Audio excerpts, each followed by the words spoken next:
Assalamualaikum warahmatullahi wabarakatuh. Alhamdulillah wassalatu wassalamu ala Rasulillah amma ba'du.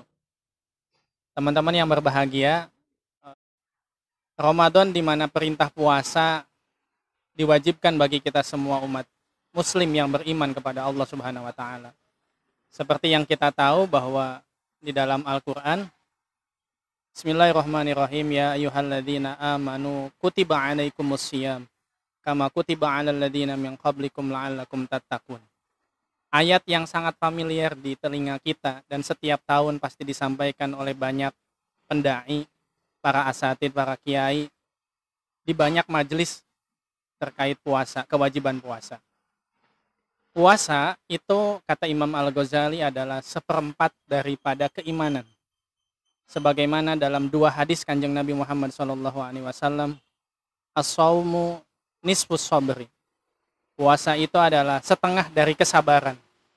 Was-sabru nisful iman. Dan kesabaran adalah setengah dari keimanan.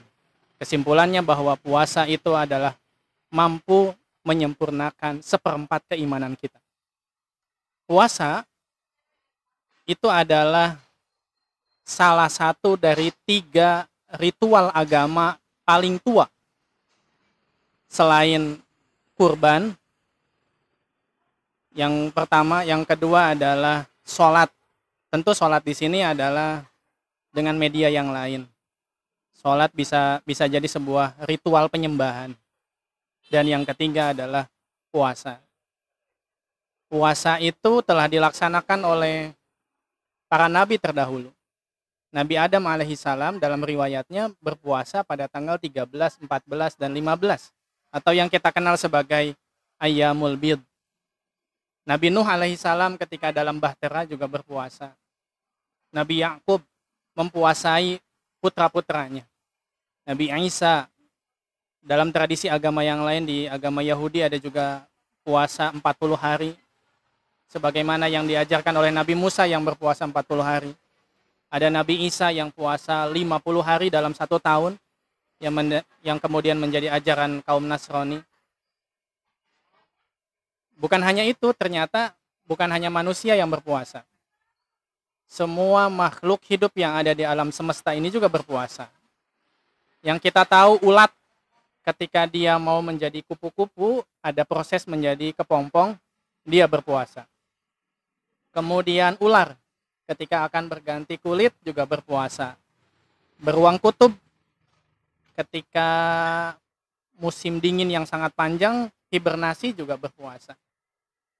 Apalagi, misalnya ada lagi ikan salmon yang ketika melakukan migrasi besar-besaran melintasi ribuan mil, itu juga berpuasa supaya tidak tertinggal dari rombongannya. Terus kemudian tumbuhan ketika datang musim gugur, kemudian dedaunan jatuh, itu juga berpuasa. Yang paling terkenal adalah misalnya ayam mengerami telur 21 hari juga berpuasa supaya suhu tubuhnya memanas sehingga dapat menghangatkan telur yang dia erami. Itu juga puasa. Artinya puasa adalah satu ritual, satu ibadah yang dilakukan oleh semua makhluk di alam semesta ini. Kalau seandainya semua makhluk berpuasa, para nabi juga terdahulu berpuasa, kaum Yahudi, Nasrani juga ada perintah puasa, apalagi kita sebagai seorang muslim tentu haruslah berpuasa. Apalagi di dalam Al-Qur'an dikatakan di sana kutiba alaikumusiyam. Kutiba di sana kan artinya diwajibkan. Kalau kita mau memilih misalnya, kalau misalnya Allah memberikan opsi kepada kita, kalian wahai orang-orang yang beriman, telah datang bulan Ramadan, kalian boleh puasa ataupun tidak. Kalau opsi seperti itu tentu kita lebih banyak memilih tidak. Nah, di sini sudah ditekankan bahwa kata-katanya kutiba. Karena potensi meninggalkan, Allah tahu bagaimana tabiat manusia. Ketika disuruh memilih antara puasa ataupun tidak, tentu lebih banyak yang tidak. Maka penekanan di sininya adalah kutiba alaikumusiyam. Ada kata-kata kutiba. Diwajibkan atas kalian berpuasa. Karena pada nyatanya kan ada kata diwajibkan sekalipun puasa masih banyak ditinggalkan. Maka teman-teman semuanya menjelang bulan puasa ini hanya tinggal menghitung hari.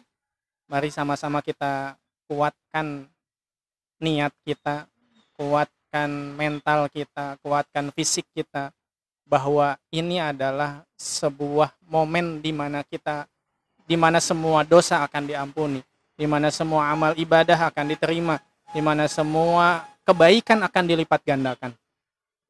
Kanjeng Nabi Muhammad SAW dalam sabdanya, "Man fariha bidukhuli Ramadan, haramallahu jasadahu 'alan niran." Hadis ini tentu sangat familiar kita dengar. Siapa yang berbahagia, bersukacita, riang gembira menyambut kedatangan bulan Ramadan, maka diharamkan oleh Allah jasadnya menyentuh api neraka.